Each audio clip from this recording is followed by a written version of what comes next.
So naisip kong itanim itong guava dito sa area na to, kung saan nandito yung mga saging. Itong saging na ito ay aalisin ko na dito kasi meron na akong bagong saging dun. And by the way, itong saging na ito ay tumubo lang basta. Hindi naman ito itinanim namin. Siguro dala ng mga ligaw na ibon sa mga pupo nila. Tumubo, pinayaan namin tumubo. Nagbubunga siya. Pero yung bunga ay hindi namin nakakain. Madaming buto. Para siyang saba na madaming buto. Pinapakain ko lang sa mga manok yung kanilang bunga. So ang gagawin ko ngayon is itong area na to, dito ko na patutubuin itong guava, itong bayabas. Kaya ngayon itutumba ko na itong saging na ito.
The reason why inubos ko muna yung mga dahon ay dahil ayoko siyang tumbahin galing sa baba. Kasi pag bumagsak siya, madaming madadamage na yung ilaw, yung drums, and yung ibang mga halaman.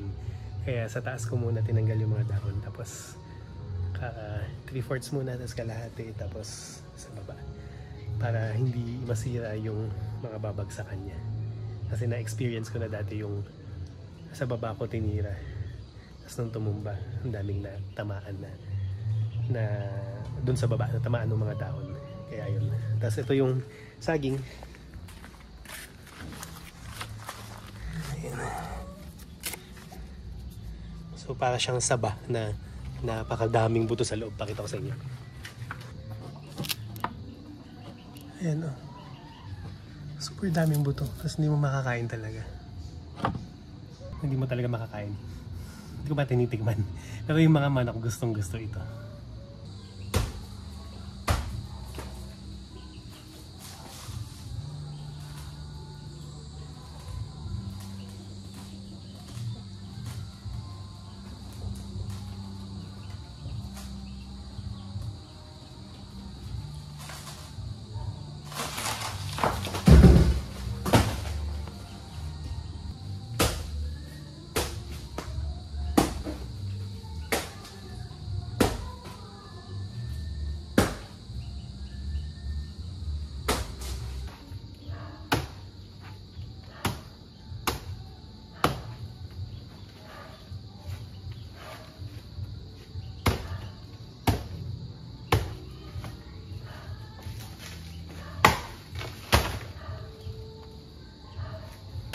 Tumba.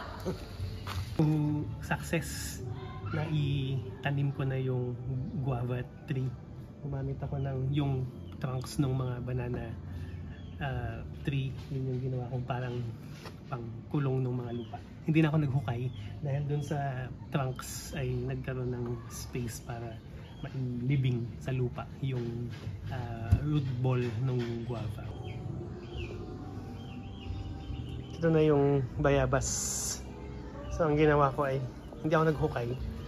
Gumawa lang ako ng parang harang dito sa parang triangle na yan. Gamit yung mga trunk ng saging. Tapos yung nilagay ko na itong seedling ng bayabas. So yung pagkakatanim sa kanya is higher than the ground.